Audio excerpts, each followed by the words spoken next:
2D Delves, solo and co-op fantasy skirmish adventures. This is not an overly complicated skirmish game. It calls for about 4 heroes.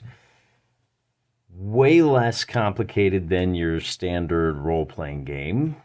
Character sheets look a little something like this. Now, in a recent episode, we went through kind of a deep dive, a deep delve, if you will, into 2D Delves, so named for the typical mechanic of rolling 2d6, trying to beat a toughness number, and the score by which you beat that toughness number dictating the level of success that you've achieved. It's not binary.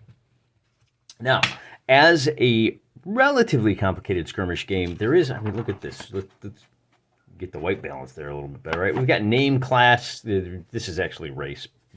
Whatever. Strength, dexterity, constitution, intelligence, perception, charisma. Man, that's a lot. I mean, that's complicated on the order of like laser burn, right? How many battles, gear, slots, lots of special abilities. Now, the game itself normally calls for, so today's video, what we're going to do is we're just going to walk through the setup process. How do you make your characters? How do you set up that first fight? How do you decide who your enemies are going to be? And then we've also got this nice creature/foe sheet and this 2D Delves campaign sheet. So I don't think we're going to really play a battle out. I think this is going to take a good 20 to 30 minutes just getting ready. And then the next time we visit 2D Delves, we'll actually play that game. Now, I should point out that I photocopied the creature sheet and the character sheet directly from the rule book. It's right here on page whatever, I don't care. It's actually in the back, I think. And for some reason, you've got 4 characters, but Scott Pyle has given us 3 sheets per page, so I guess later on you can get companions. You can get doggos, you can get mooks. So I guess it does make sense in the long run. But what I'm going to do today, just to kind of keep it simple and I'm trying to show you guys how the game works and keep it simple and, to that 20 to 30 minute video mark somewhere. I guess this is probably going to wind up being closer to 30 to 40. So I'm only going to run with 3 heroes. Now, those of you that loved, but you always say God played the game rules is written. Yeah, well, the game I'm playing today is score points on YouTube. And I'm only trying to give you guys an idea of whether or not you should get this game. As it stands, having never played it, I still think you should. But why don't we go ahead and give it a shot, fire it up, and then, ignore that. Well, we'll get to that in a minute. So, like I said, 3 heroes. Let's take a look at who our 3 heroes are going to be. And here they are. What business does a dwarf, a man, and an elf have in the Riders' March? Nice and easy. We are going to mix things up just a little bit. Instead of having an elven archer, it's a little bit too cliche, we're going to use a dwarven crossbowman. Our hero is going to be a fierce barbarian. All of these miniatures come from the Demon World line. I think this is the 18mm version of it instead of the classic 15mm. You can get those at Ralpartha Europe. And then our elf will be a very spelly boy. Now don't worry, there's a lot of information on this sheet, but not all of it is particularly relevant. We're going to call our dwarf Gimpy. He's Gimli's cousin. Our barbarian is going to be Barker. We all know that barbarian comes from the Latin root of barbar, which is dogs barking, which is what the Germans sounded like to the Latins. And then we've got Keebler the elf. All of these stats start at 0. Your health starts at 10, and then you get to distribute 3 stat points, right? So obviously, our shooty boy, we're going to give him a +2 to his perception. So we get 3 altogether, and we'll give him +1 constitution. Our fighter boy is going to get +1 to strength, dexterity, and constitution. He is right across the board. And then we'll go ahead and just do +1 to int, perception, and... let's skip perception on that one. We're going to give him +1 to dex to keep him alive a little bit longer. So Keebler, he is an elf, so we give him a little bit of nimbleness.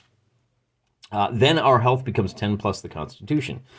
So for Gimpy, he's going to start off at 11, and conveniently enough, we can just cross out everything below the 11. Likewise with our human, and then the elf. Now he is only going to start off with a health of 10. So if he gets hit, so he's going to be using, his dex is going to be +1. So if he gets attacked by a guy, just to refresh your memory, if he gets attacked by a guy with a strength of 9, well, it's a tough guy. He's got a strength of 6, right? Lower is going to be better because the lower you are, the easier it is to beat. So he gets attacked by a guy with a strength of 6. the guy he hits for 1 point of damage plus whatever his weapon is, which we'll see shortly. So if he's got a big, powerful weapon, that 1 point of damage could easily become 5. What does being a dwarf do? They get grudge or healthy. So now we have these traits, and we're going to take healthy because I don't know what grudge is. And just to keep this a little bit lighter, a little bit more role-playing, I'm going to look at the humans can have lucky or versatile. I'm just going to use the words, these keywords, and I'm not going to worry about what the rules are until after I've chosen. Elves can be Pathfinder or Savant. Well, we're going to make Keebler a magical savant. What does that mean? Well, I don't know. Let's take a look. Oh, forgive me. Before we look up what those keywords mean, let's take a look at the classes that you have. There are only 4 available: Expert, Fighter, Mage, and Priest. Now, we're not going to have a Priest this time. It cuts a little bit against grain. It's all right. We'll make it work. So with your selection of class, you get another power-up. So the Expert gets a +1 to Dex, Perception, or... so let's give him a +1 to Dex or Intelligence. And then he also gets either Finesse, Fighter, or Professional. Ooh, let's make him a healthy pro, okay? Our Fighter is the Barbarian, of course, so he can have Deadeye Shot or Mighty Attack. Since he's swinging that big double-handed sword, we're going to give him Mighty Attack. And then he gets +1 to Strength, Dex, or Con. Let's give him another +1 to Strength. That will give him a total of +2 to his attacks. And our Mage is going to he gets +1 to Intelligence, Dexterity, or Charisma. Let's go with Intelligence. So +2's there. And then his free trait, of course, is going to be Spellcaster. And before we're done, we will select some spells that he can cast. We also have to do gear. But first, let me just go ahead and take a look at these traits. And there's quite a few of them. I mean, we've got Skirmisher. We're still, I think we're already into spells now. So what are we at? We're at page 11 through page 17. We get to Versatile. You can adjust any roll on the advanced table up or down by 1. So that's what Versatile does. I didn't take that, though, did I? I didn't. Healthy gives our Dwarf +4 health. He's going to start with 15, which kind of cuts against the being an archer type. But hey, he is a dwarf. They are tough. 6-inch move. He's no slower than our human. That's interesting. Professional, you pick a profession, and then he gets a boon when he makes those checks. I made him a professional tracker. Now, that is an intelligence check. Notice he does not get the +1. So when he tries to make a tracking roll, which may come up between fights, we'll roll 3 dice, drop the lowest, and he just went from an 8 to a critical success, which I think might earn him like a fate point or something. I have to look it up. Anyway, our Fighter is lucky, so when he spends a fate point, which gives you boon on any roll, you get to use it 1 time. But when he uses that fate point, if he rolls a 5, roll a d6, and on a 5 or a 6, you didn't spend the fate point. So kind of a 1 in 3 chance of getting it back. And then Mighty Attack gives him +1 damage on the melee, in addition to whatever the weapon is. And I did change Keebler. The Savant is a skill that really comes into play between battles. Make an 8-up intelligence check prior to an advance roll, and on a success, you can adjust the 2d6 roll up or down by 1. And then get a +1 to any intelligence checks on non-combat. Whatever, it's boring. For Pathfinder, it gives him +1 movement, so he's going to be moving at 7 inches, and he ignores most terrain. Not all terrain. So like deep water, vertical surfaces, those will still be affected. But if he's moving through brush, I thought that was pretty appropriate. If he's trying to walk in a really snowbound mountain pass, he can just like tiptoe across the snow because it won't affect him. But he is also the spellcaster, and I think that's the next thing we got to do. Mages begin with 3 spells. They cannot wear armor or use a shield. Priest can. And select your spells from the following section, which is what we're going to look at. Warcaster is an interesting one. You can cast spells while in melee combat. Plus, you get a +1 to cast 1 damaging spell. That's your signature spell. Now, we don't have that, okay? What we have is a fun little mini-game system where you actually can sacrifice your vitality. So when you want to cast a spell, what you're going to do is make the check, and if you're successful, you get it off. If you fail, the toughness number goes up by 1.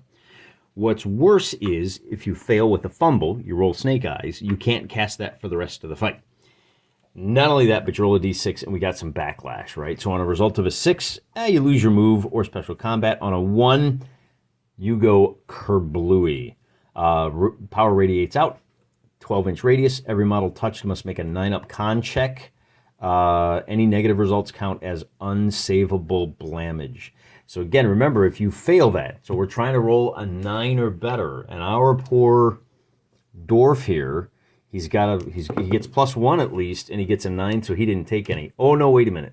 He got an 8, so any negatives, in fact, we'll make that even terrible. Oh, he rolled a 5. He needed a 9, but he got a 6. He's going to take 3 damage from that. That's unsavable, all right? And then you remove the spellcaster and roll for their fate on the post-battle injury table, but treat 5s as 6s on the, let's see. Oh, treat 5s and 6s on the 10s dice as 4. Oh, well, that's interesting. All right, 5s and 6s are the good results. So you don't get those. There's a pretty good chance you're going to wind up with a 4, which is not going to be good. So we're going to pick 3 spells. With 3 spells, I decided to go with 1 damaging spell, 1 movement spell, and 1, I can't remember what the other one was. Oh, and 1 kind of oddball spell. So the Arcane Blast, you need an 8 or better. And you need line of sight, and on a successful check, your target suffers 4 unsavable damage. So armor doesn't count, nothing counts, just take the 4 off. You can gather power. In other words, if I think I want to make it even harder, I can make the difficulty a 9, and that adds another point of damage to this. I can make the difficulty a 10. Actually, for every one of those, I do 2 extra damage. So if I make the difficulty 10 and I am successful, then I won't just do 4 points of damage. I will do 8 points of damage, and if I roll those in 11, that's another 9 points of damage. This is crazy. On a critical success, it adds an additional 2. So that's my power spell. Now, the other spell that I've decided to take for control is a swap spell. It's called Transpose. It's got a range of 24 inches. Of course, my table is 24 inches across, so I'm going to be able to shoot basically anything on the table that I can see. And anytime I can see 2 friendly models, I cast the spell, and on an 8 or better, I can trade the positions. So if I'm getting attacked and I'm getting beat down by some major demon and I don't like it, I can cast Transpose, and suddenly I take the place of the Barbarian takes my place, and if he hasn't acted yet, then he's going to be able to beat down the guy. What if he has acted, though? Well, I can, and this is a little odd one. There's a spell here called Change Fate, and it's probably worth pointing out that the P spells are priest spells, the U are universal, anybody can take those, and M, of course, is the mage spell. But I've also taken Change Fate. It has a range of 24, you need an 8 or better, and on a success, swap initiative numbers. Remember, you've got 20 chits, well, in our case, we'll have 1 for each of our heroes and 1 for each of the enemies. And I will deal those out, kind of like a deck of cards, and I'll say, okay, dwarf, what do you got? And I'll draw a chit, and maybe I get a 1, and maybe I get a 2, and maybe I get a 3. Well, if I want one of my guys to go before the bad guys, and the mage goes first, he can cast this spell on his turn, and he can swap out, which may be useful. Let's see, it says you can make this swap this round or use it on a subsequent round. So this might be a good idea to use, even if I can't use it this round, I can hold it for the next one, wait to see those numbers come up, and then I can like jump ahead in line. So that's pretty much it for the 3 spells. And now we come to the next section, which is going to be everybody's favorite, weapons and gear. Now, every character has a number of gear slots equal to 10 plus their strength plus con. Basically going to be 10. In this case, 11 slots. That's your encumbrance. Each character, let's see, begins with a basic adventurer's kit. So there's 2 torches, a rations, light light melee weapon. And then fighters get this. And then, in addition to these 2, 3, 4, 5 items, the fighter's going to start off with, well, in our case, it's going to have, well, let's see, 1 heavy or medium. Wait a minute. We're going to have to make some changes here, right? He's going to start with light armor, of course. Our expert is going to start with 2. Wait a minute. This is crazy, man. 1 medium melee and 2 light melee? Yeah, I got to look at this and I got to figure out how to swap things out. Because, of course, I do want a light melee weapon for Gimpy, but I want him to have a missile weapon. The mage is easy. His light melee weapon is going to be his staff. And then, of course, he's got his books and his spell components. So we did a little horse trading, and we've given our dwarf a crossbow, which does +3 damage. That does take up 2 slots. So everybody starts with 2 torches. It's important. There's a good chance we're fighting at night, and you need a torch lit to be able to see out to 6 inches. He's got food for the first scenario, rope and grapnel and knife. So that knife is a +1. It's kind of a holdout if he drops these. If you roll a deuce and then you roll on the mishap table, there's a chance you drop your weapon. Well, he can always draw his knife as a free action. So that's 4 slots. And then he's got 5 more because he's wearing the heavy armor. So he will only be moving at 4 inches, but we don't need him to move a whole lot because he's got the long-range crossbow. And then he does have the backup sword for +1 damage. The knife also does +1 damage. So knife, sword, basically he's got a couple of backups. It's fine. So I wrote down 2 here because that tells me how many treasures he can pick up. Likewise for our barbarian, he's already got the +1 damage to the melee for the mighty attack, but he does have the big 2-handed sword. That takes up 3 slots. He's got light armor. That slows him by 1 inch. He's only going to be moving 5 inches a turn. And then he also has a holdout dagger. Now the daggers can be thrown 6 inches, and I think you get 3 of those. So these are like throwing knives that if he just can't quite reach his opponent, he will be able to at least throw. But again, his dex is only +1s. Strength is +2, so he wants to go for that. And then for the wizard, he has no armor. He does have the staff and the spellbook. Now, the spellbook doesn't really do anything unless you lose it. If you lose it, then all of the toughness numbers for your spells go up by 1. This does mean that our barbarian, because he is so strong, he can carry 4 treasures, 4 for the spellcaster, and of course he's got the move 7. So we're going to be using that elf to try to grab objectives if at all possible. Now that we've got our posse all rounded up, the next thing that we have to look at is the campaign itself. Our old buddy Scott gives us this campaign sheet, which we talked about. We start off with 4 points in our treasury quest. Each one of those is going to buy more food, so those are going to disappear pretty darn quick. The legendary quest points are what you earn at the end of a mission. For every mission that you participate in, you get a point. For everybody that survives, is it everybody that survives? If one person survives, you get a point. If you win, you get a point. And then for every treasure, you get a point. And if you get a bitter enemy, we talked about those last time, you get a point. Oh, or a respected rival. So you could get, I don't know how many, probably minimum of 3 or 4 after that fight. And we don't have to spend these right now. Now, the points that you get at the end of the scenario, you get to choose. Do I want to dump them into legendary or treasury? The legendary quest points tell you how close you are to achieving victory. And you can play either a short campaign, which is, here we go, short is 10 legendary quest points, medium is 20, and long is 40. It's going to take up to 21 games. We're not going to go through a whole campaign, but you might want to. And I think you'll see why before we're done. But the point is, so let's say I score 6 points, I can put 2 into legendary and the other 4 into my treasury so that I can buy more gear, maybe buy some magic equipment, maybe bribe some people for information that will lead me to the next chapter of the story that we write after we know what the results of each game are. But if the more we dump into legendary quests, then of course the shorter the game will be, but the harder it becomes to get the stuff you need to succeed. So that's the general idea. Now we do have this lovely quest generator, and let's give this a look-see. You can play through the campaign rounds as we described in the following chapter without the need for a specific story or theme. Simply roll a d6 to select your role. Okay, we'll do that. We get a 4. So on a 3 or 4, we're going to use row B, and then we have to roll 3 dice. Bing, bing, bing. So I am going to roll, we're going to make a little dice Oreo here. Black, white, and black. And I get a 5, 5, 1, which means we have to put to rest the joyous chorus of Hanuman's elder army. I have no idea what that means. But we're into, so we got to put to rest. So we just make a note of that, okay? It's a bit of a mystery, but as we go through the pre-battle sequence, that might shed some light on it.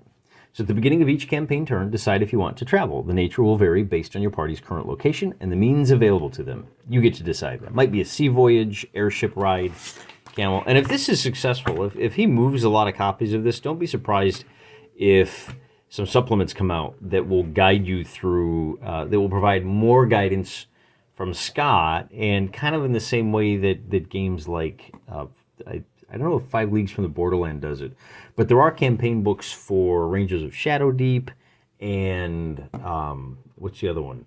The space one. You know what I'm talking about.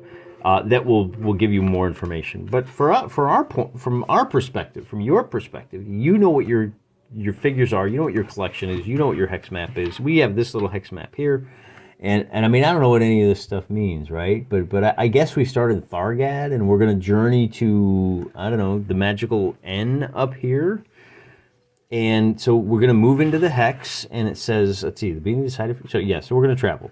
So have your designated navigator. Oh, we should have had our dwarf be a navigator. Make a 7+ intelligence or perception check.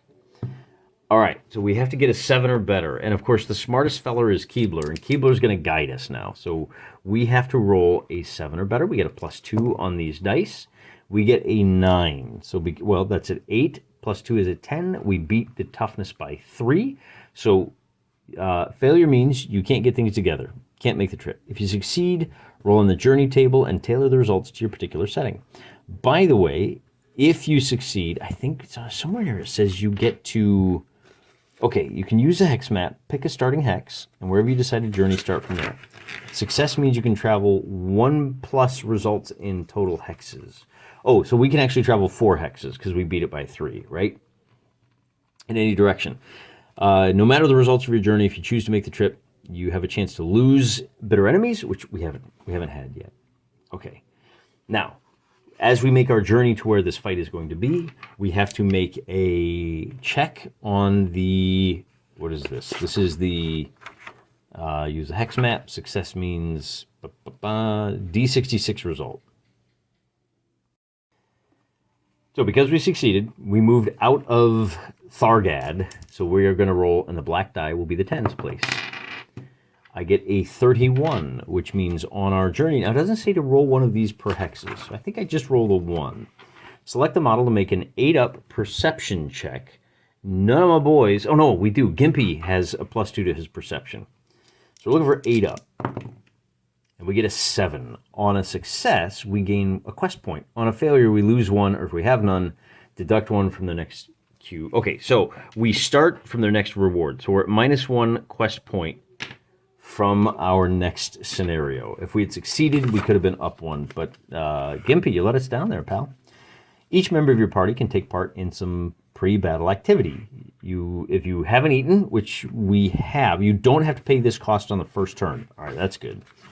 So this is actually before. You can choose to hunt for resources. I don't think we have to do that this time. Between adventures, yeah, but we're not between adventures, so we'll skip past that. This is another random encounter, another random event table, but we don't have to worry about that. If your magic user uses his downtime to do magical investigations, you have another random table, but again, we're not going to do that because we're not between battles. So the next time you play, each time, you will proceed through a series of steps to set up and play your battle. All right, so first we're going to roll for motivation, and our motivation is excavation. We're going to be excavating the Joyous Chorus. Let's take a look at what this means. So very inspirational here, but very kind of loose and open-ended. Excavation. You search for some lost magical treasure. Set up 5 distinctive terrain pieces, spacing them far enough apart to cover most of the board. When one of your PCs enters, they can use a special action, roll a d6. On a 6-up, they've found the item and can count as having secured it. We have exercised the base section. This chorus is clean. You can expect a lot of those jokes. But that's kind of the table setup. What I really wanted to look at is location and darkness. Once you roll or select your location, all right, if you search a site and fail, mark it off. If you get to the last unsearched and you haven't found the item, it rests in this final location. Oh, I see. So there's 5 locations. We got to search them all until we find the one. One of your PCs has to enter the site and lay the Joyous Chorus to rest. Okay. You can also search for lesser treasures. Now, if we wanted to, and I guess we do, we can roll a d6 first. So on a 4, we're going to be in the ruins, and it will be a fallen castle. So we're going to be searching... sorry for the bump there. We're going to be searching a fallen castle, which means gray table with lots of busted up terrain and ruins and walls. And because it's fallen, there may be a little bit of brush in there. at least 5 ruined structures, 1 larger one in the center. Include extra cover in the form of low walls, rubble. There you go, right? You can designate certain structures as traps. Roll a d6 for that. Here's where you determine the darkness conditions for the upcoming battle. Roll a d6. On a 4, it is dawn, so we start at partial darkness for rounds 1 and 2. Oh, for rounds 1 and 2, it's full darkness, and then the light comes out. Now, I know what you're thinking. Well, if it's dark for the first 2 rounds, that means your archer isn't going to be able to move. You're not going to be able to see. The bad guys will. Why don't you just stand around for 2 rounds? And the answer to that comes up later when we figure out how far away our forces are going to be deployed. But before we get there, let's find out. We are a Tier 1 force, so we're going to roll d6 to find out who the bad guys are. And on a 6, it's wolves led by a dire wolf. Now, as I said, I've only got 3 heroes, not 4. So instead of 4 wolves, I'm going to have 3. So there's my opposition. And now we can bust out the creature Oshi. Our dire wolf has a strength of 8, intelligence of 5. His primary toughness number is 7 up. So whenever we're trying to go against this guy, defaults to a 7, except for his strength. So when he attacks, we are going to make what basically amounts to a defensive roll. We'll use, in melee, we'll use our hero's dexterity as the bonus, and we're trying to beat an 8 because that's what he's attacking at. Now, the regular wolves will only be attacking at a 7, so we'll use that for our defensive roll. Notice that the lead dire wolf, his attack does +3 damage for the bite. He's got 15 hit points. I thought about this. And because they're wolves, if they outnumber a foe, they will do an extra point of damage when they hit, in addition to the bonuses that come about because you've outnumbered your opponent. The other thing, so I thought, they have 7 health each. So the regular wolves have 7 health. The dire wolf has 15. But there's a couple of other things. So I said, 7, 7, 7. There's our 3 wolves, except that. Notice here it says, starting after round 3, roll a d6 to make a wandering monster check at the beginning of each new round. And on a 4 up, there's no new foe. On a 5 or 6, so what we're going to do is, on a result of a 1 for the wandering monster check, we will bring on another dire wolf. So I'm going to have to be using the wound counters. Probably use like a d20 for that. On a 2, we'll bring on an additional wolf. And then on a 3 up, I'm just going to have no new foe. I'm not going to figure out stats for a 0 foe. We're being beset by wolves. I'm going to tweak this a little bit by having, since it's dawn, I'm going to have our heroes camped out in the ruins. I'll have them start in a 6-inch circle of light. But if they want to move outside that circle to begin searching for the joyous chorus, they're going to have to light a torch. And that will use up resources that we'll have to spend quality points on or quest points on. And remember, we are already at -1. Now, if you do want to increase the danger, you can. They've got stats for that here, but I don't think I need to because I also need to roll on this chart, and this is for model placement. Once the terrain is in place, set up your band on a random board edge. If your particular adventurer does not specify, roll a d6 for the proximity of each of your enemies. So this is where, for each enemy, on a result of 1, they'll start at the edge of the firelight. On 2 to 3, they'll start 12 inches away. And remember, their movement, I don't know if I mentioned this or not, they can move 8 inches. And when they charge, they can charge an additional 4 inches. That's both of these guys. I should put that down here too. The regular wolves can charge a total of 12 inches. And remember that when you charge, you get a bonus to, I think it's your damage. I'll check that before. But that gives us our first entire turn. And so when we come back to 2D Delves in our next episode, and we've been going, I don't even know how long we've been going. It's long enough. I'll have the terrain set up. I'll set the heroes up around their fire, which will be down kind of in a corner. And then we'll roll for each of the wolves and the dire wolf to see whether they start right on the campsite or maybe even possibly out on the edge of the battlefield. And of course, we only get 2 free turns of darkness. Once the light comes up, the rest of the wolves have a chance to start pouring in. So there you go. We have some interesting terrain, the kind of thing that I haven't usually done. And we have an interesting opponent that is not going to be static. The game does have AI rules that we'll take a look at those when we actually play the game. That's good for now. Looking forward to giving this a shot, rolling some dice with you. But if you're a solo wargamer, you know, this is a fun activity all on its own, and we could probably spend more time coming up with more stories. I'm sure you'll see some down there in the comments. Thanks for coming along for the ride. Till next time, I'm praying for you.